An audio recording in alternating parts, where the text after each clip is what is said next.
Hey guys, welcome back to ice of airs. चलिए आज का टॉपिक स्टार्ट करते हैं। आप सबको बहुत सारे रिपोर्ट्स मिली होंगी कि इंडियन एयरफोर्स और इंडियन आर्मी ने बहुत सारे वार गेम में पार्टिसिपेट किया रिसेंटली।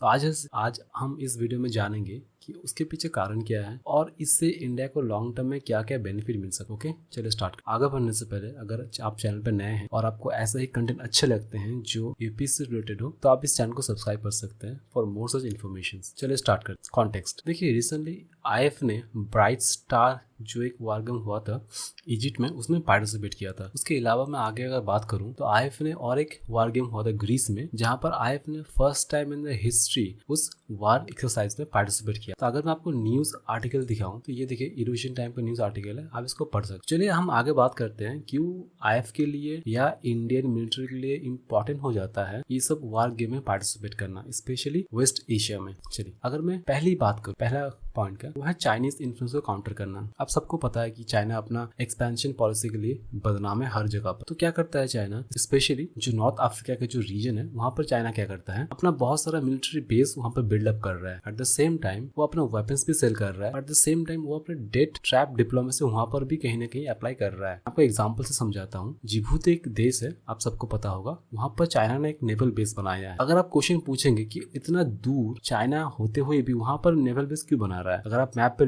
देखेंगे जिबूती को तो वो बहुत दूर है, ठीक है, फिर भी वहाँ पर चाइना वहाँ पर मिलिट्री बेस बना रहा है। देखिए, अब मैंने जैसा कहा आपको, चाइना का एक मोटिव है कि वो दुनिया में विस्तार करना चाहता है, अपने आप को एक्सपैंड करना चाहता है, इसलिए उसके लिए इंपॉर्टेंट हो जाता है वहाँ पर ये सब कुछ करना। इसलिए इंडिया के लिए भी इंपॉर्टेंट हो जाता है ये चाइना को, इस मूव को काउंटर करना। इसलिए इंडिया धीरे धीरे अब इस रीजन में इन्वॉल्व हो रहा है ताकि वो चाइना को प्रॉपरली काउंटर कर पाए इन द फ्यूचर। अगर मैं आपको एग्जाम्पल से समझाऊं इसको, कि आप सबको पता है कि जो हम्बनटोटा पोर्ट है श्रीलंका में, उसको चाइना ने लीज पे लिया है 99 ईयर्स के लिए। क्या आपको पता है, जब हम्बनटोटा को जब लीज में देने वाला था श्रीलंका, तभी श्रीलंका ने अप्रोच किया था इंडिया को कि आप कुछ पैसा देके इस पोर्ट को बचा लीजिए। उस टाइम में इंडियन गवर्नमेंट उस प्रपोजल को रिजेक्ट कर दिया। आज का रिजल्ट ये है कि चाइना उसको लीज पे ले चुका है। तो इसीलिए हम वेट नहीं कर सकते कि चाइना कब कुछ करेगा तब हम कुछ करेंगे, नहीं। अभी हमें प्रोएक्टिव स्टेप्स लेने होंगे उसी डायरेक्शन में। ये सब मिलिट्री एक्सरसाइज हम उसी डायरेक्शन में हम ये सब मिलिट्री एक्सरसाइज में पार्टिसिपेट करते हैं ताकि हम इन फ्यूचर चाइना को काउंटर कर पाए। चलिए आगे हम बात करते हैं कि देखिए, और एक जो पॉइंट मैं आपसे बताना चाहता हूँ वो है इंडियन मिलिट्री हार्डवेयर का प्रोग्रेस। देखिए, जब हम ये सब वार गेम एक्सरसाइज में पार्टिसिपेट करते हैं, कहीं ना कहीं हम अपना एक जो मिलिट्री का जो बेस है वो दूसरे कंट्री को शो करते हैं।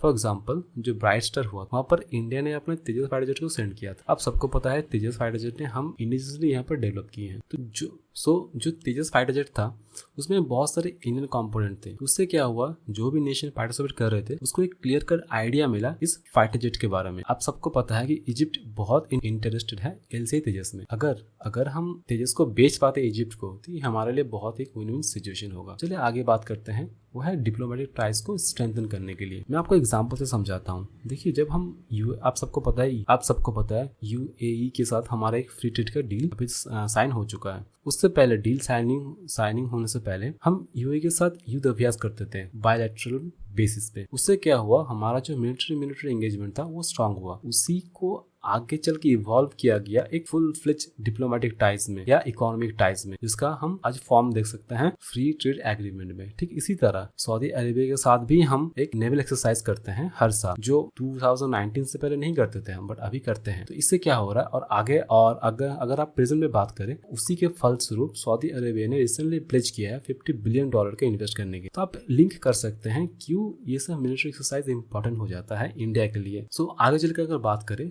देखिए, इंडिया का एक जो गोल है बाय 2025 हम $5 बिलियन का मिलिट्री इक्विपमेंट एक्सपोर्ट कर पाए डिफरेंट कंट्रीज को। तो उसके लिए इम्पोर्टेंट हो जाता है इंडिया अपना जो मिलिट्री हार्डवेयर है उसको शोकेस करे, उसका जो कैपेबिलिटी है वो दूसरों नेशन के सामने बताए। एट द सेम टाइम जो हमारा सबसे प्लस पॉइंट है वो है प्राइस कॉम्पिटिटिवनेस, उसको भी हम आगे रखे बाकी नेशन के साथ कि देखिए ये हमारा ये यूनिक यूएसपी है, ताकि हम दूसरे देशों को सेल कर पाए। फॉर इंस्टेंस अगर मैं बताऊं आपको, तो ग्रीस में जब हम मिलिट्री एक्सरसाइज कर रहे थे तब हमारे राफेल ने वहाँ पर पार्टिसिपेट, राफेल ग्रीस भी ऑपरेट करता है, हम भी ऑपरेट करते हैं। तो हम जो राफेल ऑपरेट कर रहे हैं अभी जो प्रोसेस में है वो हम क्या कर रहे हैं, राफेल में अपना ब्राह्मोस जो मिसाइल है उसको इंटीग्रेट करने की कोशिश कर। ऑब्वियसली जब ब्राह्मोस एनजी आ जाएगा तब उसको हम प्रॉपर्ली इंटीग्रेट कर पाएंगे, लेकिन ग्रीस बहुत इंटरेस्टेड है ब्राह्मोस एनजी में, क्योंकि वो भी चाहता है अपने राफेल फाइटर में ब्राह्मोस एनजी को इंटीग्रेट कर पाए। तो आप देखिए लिंक ढूंढिए कैसे हम अपना मिलिट्री इक्विपमेंट को सेल करना चाहते हैं थ्रू दिस वार गेम्स। तो ये हो गया पॉइंट। अगर हम आगे चल के बात करें तो वो है ग्लोबल पावर।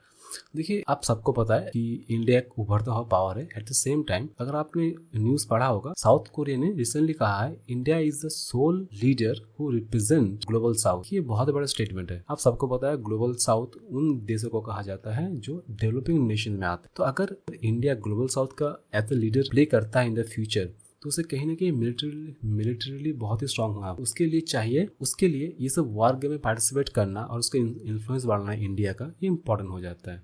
तो इसलिए इंडिया ये सब मिलिट्री वार गेम में पार्टिसिपेट करता है। आगे देखेंगे आप बहुत सारे और मिलिट्री एक्सरसाइज होंगे जहाँ पर इंडिया पार्टिसिपेट कर रहा है। ऑब्वियसली मैं क्वाड की बात नहीं कर रहा, क्वाड के अलावा वेस्ट एशिया में, ईस्ट एशिया में बहुत सारे ऐसे मिलिट्री एक्सरसाइज होंगे जो इंडिया पार्टिसिपेट करेगा, जो इससे पहले इंडिया शायद कभी नहीं करके। आप रिसेंटली बहुत जल्दी देखेंगे कि अर्जेंटीना के साथ एक मिलिट्री एक्सरसाइज होगा डेफिनेटली, क्योंकि हम भी अर्जेंटीना को एक फाइटर जेट सेल करना चाहते हैं अभी भी।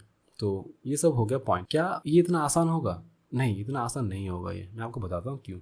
देखिए जो चैलेंजेस होंगे इंडिया के लिए वो क्या क्या है। पहला जो सबसे बड़ा चैलेंज है वो है हमारा जो डिफेंस इंडस्ट्रियल बेस है वो अभी इतना मैच्योर नहीं हुआ कि उतना हाई क्वालिटी के हम वेपन्स बना पाए। फॉर एग्जांपल के बताता हूँ, यूएस जो F-35 बनाता है, यूएस जो F-22 रैप्टर बनाता है, उस हिसाब से हम अभी तक नहीं पहुंचे, हमें टाइम लगेगा। इवन अगर हम रशिया की बात करें तो रशिया भी हमसे बहुत आगे है। इवन आपको सबको पता है कि रशिया बहुत ही अच्छे हथियार बनाता है, जैसे S-400 is one of the best air defence system in the world right now. Anyhow अगर हम बात करें चाइना की, तो चाइना भी हमसे कहीं ना कहीं आगे है बहुत सारे टेक्नोलॉजी के मामले में। तो हमें बहुत सा रास्ता हमें बहुत सा जर्नी कवर करना है to strengthen our industrial base, specially military. चलिए आगे चल के बात करते हैं दूसरे पॉइंट की।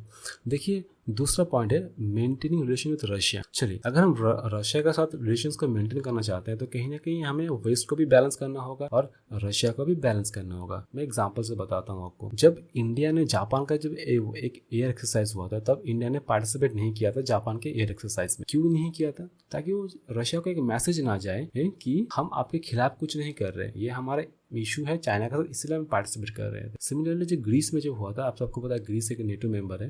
एट द सेम टाइम अगर वो ग्रीस एक नेटो मेंबर है तो उसके पास यूएस का इन्फ्लुएंस होगा उसके ऊपर। तो जिस कंट्री पे यूएस का इन्फ्लुएंस होगा वहाँ पर रशिया का रोल तो होगा। इसलिए रशिया नहीं चाहता कि इंडिया इतना इंक्लाइन हो वेस्ट की तरफ। सिमिलरली जब हम रशिया के साथ कोई मिलिट्री एक्सरसाइज करते हैं तब वेस्ट नहीं चाहता कि इंडिया इतना इंक्लाइन हो रशिया की तरफ। तो ये एक बैलेंसिंग एक्ट जो इंडिया के लिए हमेशा डिफिकल्टी का प्रॉब्लम क्रिएट करता है और आने वाले टाइम में करेगा, इसलिए चैलेंजिंग हो जाता है फॉर इंडिया। सो आज के लिए यही था, मुझे लगा ये इम्पोर्टेंट टॉपिक है तो मैंने इस पे वीडियो बनाया। So okay, thank you and stay happy.